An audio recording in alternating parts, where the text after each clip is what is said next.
Alrighty then. We got the Pioneers out.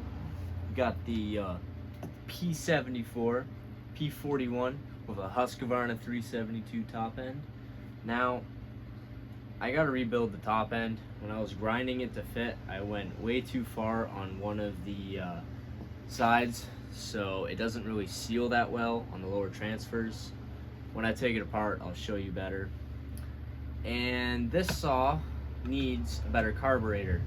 This saw has a 272 carburetor, and I'm gonna swap that over because I have another reed cage for this saw where I can put a 372X torque carburetor on it. So yeah, we're gonna do some swapperoo stuff. Actually, before I tear this all the way apart, I want to see how the piston's doing in this saw, because it just ran out of timing and then it died, and I'm not really seeing any scores. I think that is just oil. So another thing, note to myself next time, don't use cheap gas line. Like, what the hell is this? It's so hard now. Junk. I'm done for this saw for now. I'm gonna put this right here. Good to go. Oh God. Now it's time for this girl. Now, same thing. I gotta take this off to replace the carbs, so... Alright, we got the cover off. Now I just gotta pop this carb off. Alright, let's replace this gas line now. I gotta take this cover off, so nice. I don't know if you could see why I took this gas line off, but look at all those cracks. That is not good. Alright, we got the gas line in. Whoop. Let's put it back together. Now, you gotta look for the bolt you dropped and don't know where it went. Good thing we've got a box of spare bolts. Alright, now I'm going to assemble this.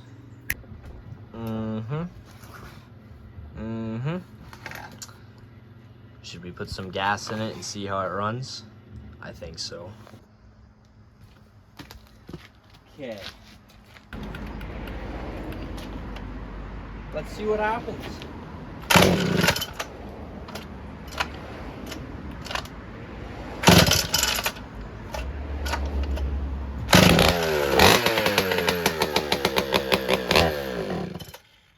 Flooded it now.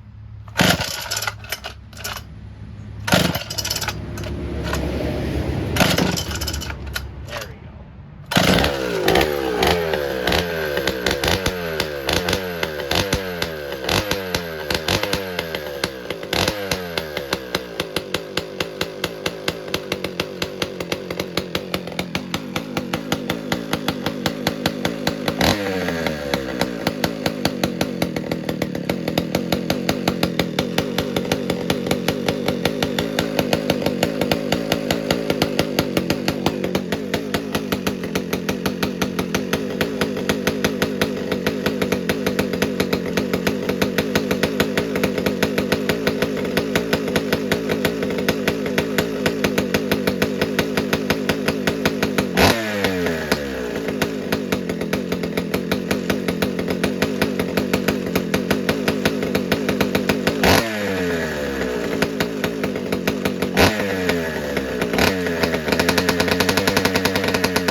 bet some of you in your mind are begging me right now to put a bar on it and put in some wood. No. All right, we're on the P-74 now. Basically, I gotta figure out a way so the coil position does not change. The timing stays the exact same no matter what, because I've tried a lot of times to make this flywheel stay in place and it just doesn't work. So, I don't know. People have told me to put valve lapping compound on here, but I don't really have faith. I think over time it will eventually move again, and I just don't want that. I just want to set it, leave it, be done with it. So, the last time I set it up where it would need to be with a key, the coil had to go up here somewhere. So I'm gonna mock it all up again and see what has to happen. Now this saw definitely has compression still. Now I'll show you where the coil roughly has to be.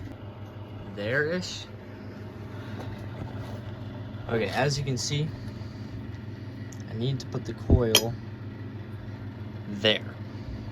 So I have to figure out a way of where I'm going to make a mount hookup, which I can already see possibilities here. Could have a plate go from here to here, and that could hold the coil. I think I'm going to start with that.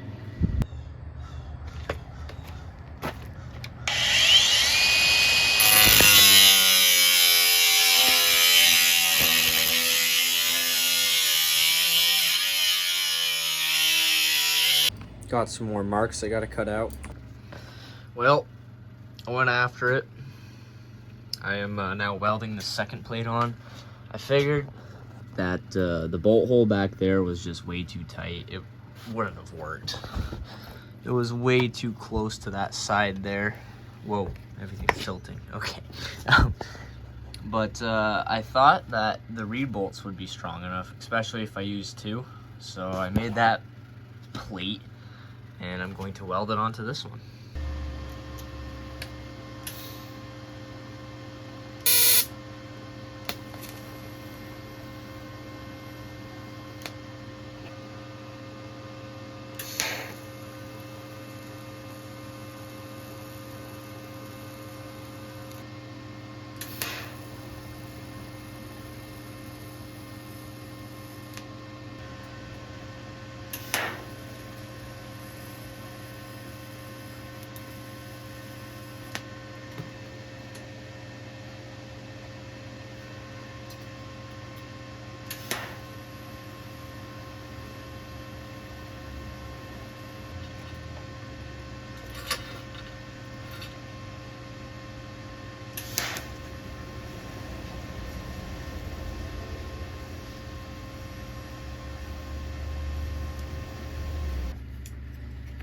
Well, there's our final piece. Now I bet this is going to be painful for some of you to watch, but this is a full-on project saw, but that needs to be removed. Alright, I didn't record me cutting that because, like, whew, that's kind of a nice recoil cover. Probably not my proudest moments, but it's worth it for this saw. Look at it. Oh, this is great. I love it. Alright, I'm getting to the main assembly part. I forgot that I need gas lines, so kind of need to wait until I can get some of those. I need a gasket for the carb, and that's that.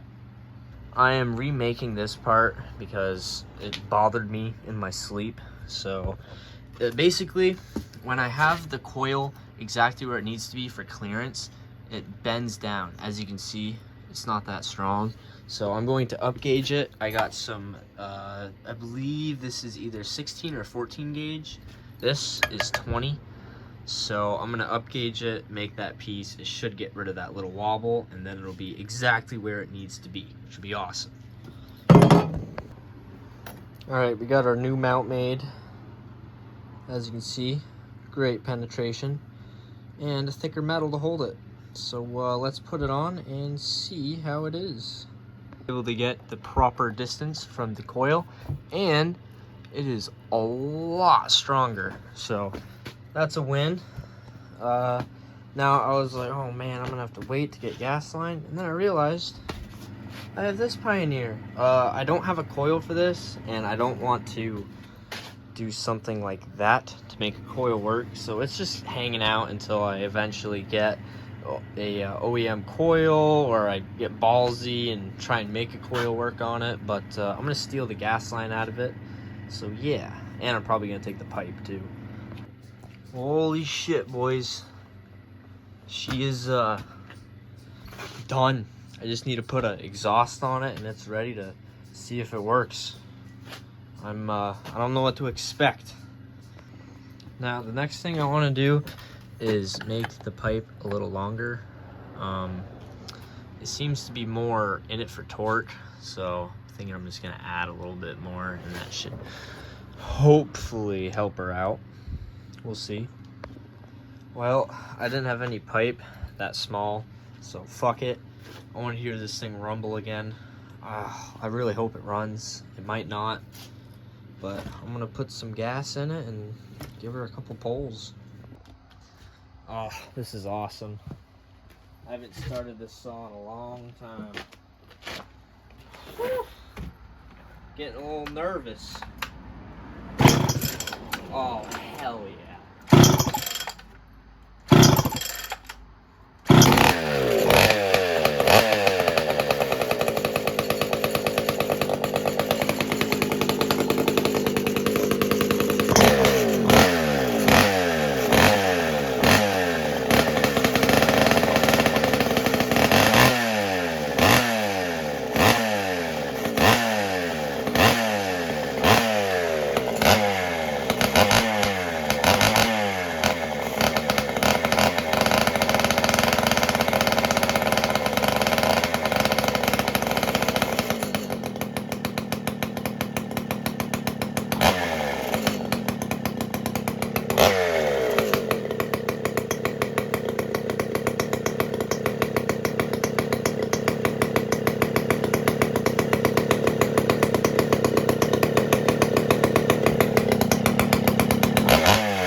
That's fucking awesome.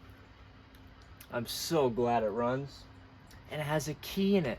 There's no way the flywheel is ever gonna slip again.